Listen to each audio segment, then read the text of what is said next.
एक आदमी को एक गत्ता मिला, खोला तो उसमें धूप के चश्मे थे। ये ना खाई जा सकती थी, न पी जा सकती थी, इसलिए उसने एक चश्मा रखा और बाकी कूड़ेदान में फेंक दी। वह निराश होकर सड़क पर चलने लगा। जैसे ही उसने चश्मा पहना, सड़क का फर्श ग्रे बोर्ड में बदल गया। आदमी ने सोचा, ये तो अजीब बात है। जब उसने चश्मा उतारा तो कुछ खास नहीं दिखा। फिर उसने दूर देखा तो बिकिनी पहने हॉट मॉडल का विज्ञापन बोर्ड अचानक एक बड़ा सा काले सफेद नारा बन गया, जिस पर लिखा था, प्रजनन ही उत्पादकता है। भाई पूरी तरह हैरान रह गया।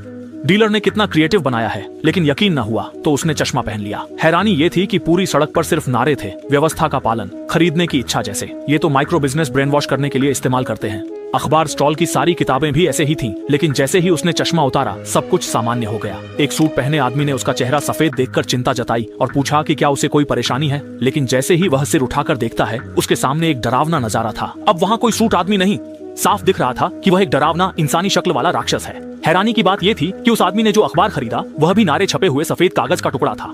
डरे हुए भाई ने तुरंत किताबों की दुकान से बाहर भाग लिया और इस दुनिया को गौर से देखने लगा। अब उसे एहसास हुआ कि यहाँ राक्षसों की भरमार है। वे आम लोगों की तरह भीड़ में घुले मिले रहते हैं, बातचीत करते हैं, मजाक करते हैं, टोनी सर की सेवाओं का आनंद लेते हैं, एक के बाद एक महंगे लग्जरी सामान खरीदते हैं, राष्ट्रपति बनकर टीवी पर बातें करते हैं। सिर्फ वे लोग जो सबसे नीचे का काम करते हैं असली इंसान हैं। डायगो को याद आया कि उसे तो अपना गुजारा कचरा बीनकर ही करना पड़ता है, तो वह खुद ही अपनी हालत पर हंस पड़ा। उसके जैसे निचले तबके के राक्षसों को तो शायद ये लोग देखना भी पसंद नहीं करेंगे। अगले ही पल एक फर का कोट पहने बूढ़ी औरत उससे टकरा गई और उसने माफी मांगना तो दूर, उल्टा डायगो को ही डांट दिया कि वह उसके रास्ते में आ गया। डायगो को गुस्सा आ गया।